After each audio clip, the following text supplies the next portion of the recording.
What's in this box is the reason that I'm bullish about this project. Forget about the art, forget about the tokenomics. It's the fact that the team are executing before the mint. Now, I've already opened it up. I had a look, I got excited when I actually got it in the mail. So this is kind of like a faux unboxing. So Saucy Boys, this is the name of the project, their logo. You've got like a little tagline here, barcode. Other than that, there's nothing much else on the box. But when you open it up, it says, "Welcome to the Condiment Gang. Sauce is the condiment." I can kind of see the world that they're kind of building up. And then you've got the sauce. Now, what I want to kind of say about the product itself is the product actually feels quality. Like the box, it doesn't feel cheap. It's like there's the little details, like having chips on the bottom. They could have just gone a brown box. They've actually kind of gone out and made sure that the whole package and the unboxing experience is a little bit exciting. And then in terms of the product, there's actually it actually feels decently like a decent quality. It doesn't feel super cheap. And the fact is, like, you can kind of see like the felty kind of thing. The idea with this project is they're doing a whole bunch of personified sauces, and the sauces have labels. You've got like e-sauce, you've then got NFT sauce, you've got a whole bunch of different sauces. And the idea is they wanted to have a toy as a companion to go along with the project. So how did this come about? They've got about 200 to 300 followers on Twitter. So it's weird that I'm kind of covering a project this kind of new and early. But the idea is, like, my boy Xarren, he finds projects super new. He found the project and he was kind of following them, just seeing what they were doing. They actually hit me up on Twitter in a DM. I saw that Xarren was following them. So I hit up Xarren. I'm like, "Hey, what's up with the project?" And he goes, "They're not really kind of getting much momentum." But he goes, they said that they manufactured the whole entire production set. Like, they've already made it before the run. So the idea is that you can mint and then you can instantly get your toy sent to you. And I'm like, we actually laughed behind the scenes. And then essentially I was like, okay, you know what? I'll call their bluff. And here are some the DMs that I sent to them. And I essentially called their bluff and I said, "I'll make a video if you actually send it out to me." And I didn't expect them to do it. I expect them to kind of like just fumble it off and go, "Oh, we'll send it to you after the mint," or whatever. But they actually did send it out. So I'm kind of in this position where when I got it, I was a little bit reluctant. But when I actually started to have a look at the project, I got a little bit excited because this right here, me holding this proves that they're out executing 99% of the projects out there. The fact is, before the mint, they've got everything set up for the mint to go well. Like it's hard. Like, I don't have the words to describe it because everyone says that they're going to do it, but they never follow through with it. And they've almost like jumped the gun and proved that they're going to do it beforehand. Now, what I also did is I wanted to reach out and speak to one of the founders. I ended up speaking to Mickey, who's like the comms outreach mod type guy.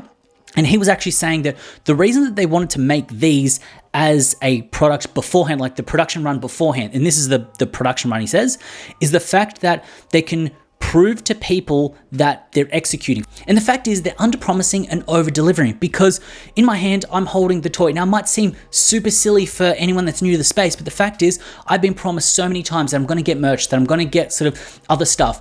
And every project just seems like a slow rug. No project ever does anything. And the fact that I'm actually holding this now, this just shows that the team are kind of keen for it. And let's jump over onto their website and I'll break down the tokenomics. Now, when it comes down to the project, it is almost a 2K supply, 1,869. Now, the reason for this is that's the year that Heinz was invented, so they're kind of paying homage to Heinz.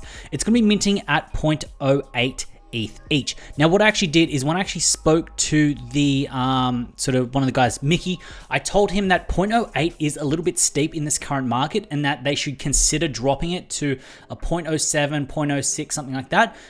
Hopefully, he kind of said he'd taken on board or whatever, but the idea is that I feel that a 0.08 is a little bit rich in the current climate, and a 0.06 would kind of, it'd make me mint it, sort of feel a little bit more comfortable. So the idea with Saucy Boys is that it combines staking and tokenomics to reward the holders and do it in a long-term way. So the idea is that when you stake the sauce, you immediately can redeem one of the toys, but you then start earning tokens. Then from the tokens, and you sort of redeem 10 condiment tokens a day, you then can either buy additional Saucy Boys if they haven't minted out up until that 1869, but you can then also get the Aioli Boys and the Dijon Boys, but then they also come with toys as well. So the idea with this, is they almost want to build out an NFT collection that rewards the holders. So when I spoke to Mickey, I asked him to kind of explain this. I like this concept, and the idea is he wanted to the reason that they want to stake, and it's a stake where you actually kind of hand over the custody, so you're going to pay gas fee, so please be aware of that.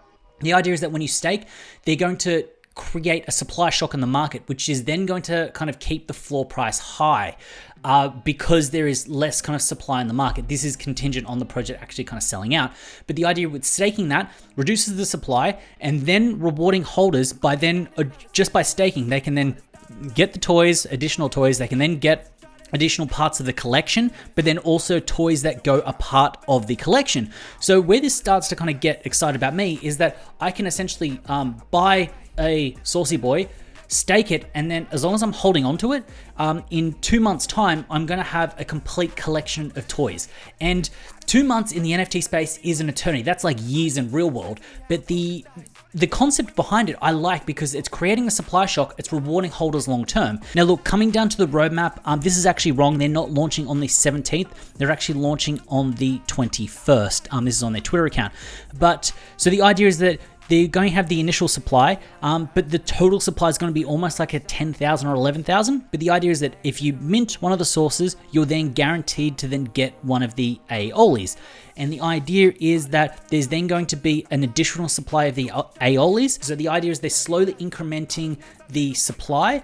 And this is how you get sort of almost 2K, then almost 4K, then you're kind of like a 5.5K. So the idea is it kind of builds up. And when it comes down to that drop style, I've seen other projects do it before, and I think it's quite good. When you kind of let these Genesis holders or the people that kind of initially get in can kind of ride it up, it actually does build a sense of kind of diamond hands, because if they're seeing value, it kind of helps out later on. And then jumping over onto their Twitter, we can see they've got like 200, so yeah, almost 300 followers. And their tweets are getting like a little bit of engagement, but not too much. But other than that, it's all right. They don't actually have a Discord. They're kind of opening it soon. When I spoke to Mickey, he said that they wanted to open it sort of 4 or 5 days before the mint, because he doesn't want people to have to come in and grind. Now, one thing you may have noticed, and I do want to kind of point out, is the fact that they've actually got the Hex PFP. So they've actually minted one of them themselves and then used that as their PFP. I think that's kind of cool. It kind of shows the legitimacy of them. So should you buy into something like Saucy Boys? I think this is almost worth a gamble. It's worth the hedging of the bet. The reason that I say this is the team have actually got something in place that does look like what a project should be doing when it comes down to sort of a supply shock with tokenomics. It's kind of got everything that'd be good for someone that's new to the space to kind of explore when it comes down to sort of staking, understanding the tokens, and then kind of being into a project. And also the fact is the team have actually executed this beforehand. And when I kind of also spoke to Mickey about the actual toys himself, he sent me these photos. They've actually got a warehouse set up in China that's like doing the logistics. So the idea is I actually got this sent from China, got the tracking number. They're not just sending it out from their garage. They're actually they've got a proper logistics supply chain kind of set up, ready to go. So I'm kind of surprised by the professionalism of the team when it comes down to what they're actually doing with this project. So will I be minting Saucy Boys? Yes, I will. I've seen this kind of play out with Psychedelics Anonymous, where you kind of minted everything, and then as long as you kind of held that set, you were able to kind of continue building your collection. I can see the merit in this, where you can essentially mint the first one, hold that, you'll then be able to kind of build out the rest of the collection without ever having to kind of jump into another mint. You just need to pay gas to get it. I'd like to complete my NFT set and then also get a physical set. The physical set's the kind of main thing for me, because I'm a YouTuber, I've got stuff in the background, I'd like to put stuff in the background. I think that'd be kind of cool. When it comes down to whitelisting, I asked Mickey about whitelisting. He said that they were going to do some tiered thing where they gave access to different parts of the Discord, so they're going to kind of tier it within the Discord. But I told him that it's a way that the system could be gamed unless you've actually got wallets. So I said he should really consider implementing a whitelist system, because it'll just be a little bit safer, because you don't want to fudge your project by someone leaking a mint link that's specifically for a kind of one tier of a group, because I feel like it could mess it up. So what this means is if you do want to get onto the whitelist, what I do is follow them on Twitter. When their Discord opens, jump in there, hit them up on Twitter, DM them and go, hey, cool, I want to get like OG status, I want to get a whitelist status, and I'm sure they'll give it to you, because they're quite small and they're quite receptive, and I think that'll kind of get you across the line and get you into it. So look, obviously you need to do your own research. This is not financial advice, but I seriously think you should look into this project, because because even if you don't really resonate with the art, even if you kind of don't really want the toy, the fact is this team is executing. They're actually doing something, and it's before the mint. They haven't even got a dime in their pocket, and they're actually executing right now. And I think this just shows a team that has their kind of head screwed on and actually know where they want to go. So if you found value in this video, please consider hitting that subscribe button. And while you're down there, also hit up the like button.